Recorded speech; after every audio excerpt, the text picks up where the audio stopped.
Hello dears. In this video we will discuss about tetanus, its causes, transmission, symptoms, treatment and prevention. Let's start the topic. Tetanus is a serious bacterial infection caused by Clostridium tetani affecting the nervous system, causing muscle stiffness, spasms, rigidity. Clostridium tetani is an anaerobic and spore-forming bacteria.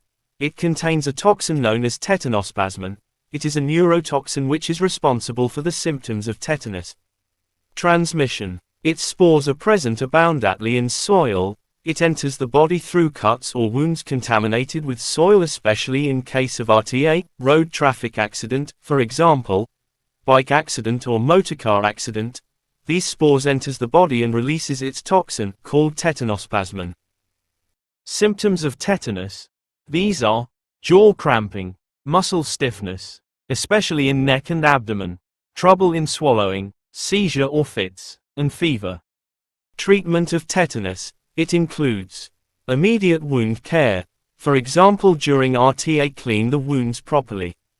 Tetanus antitoxin, such that tetanus immunoglobulin.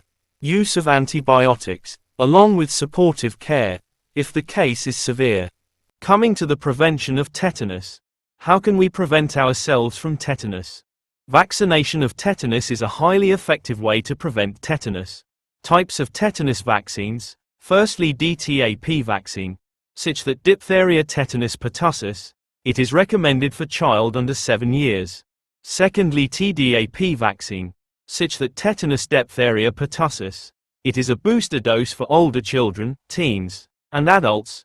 Thirdly, TD vaccine, such that tetanus diphtheria vaccine, a booster dose for adults every 10 years. Vaccination schedule for tetanus.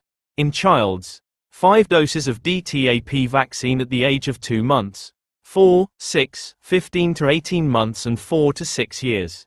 In adolescents, TDAP vaccine booster dose at age of 11 to 12. In adults, TD vaccine booster dose every 10 years. In pregnant women, TDAP vaccine during each pregnancy, usually in 27 to 37 weeks of gestational period. Hope you all understand well. Thanks for watching.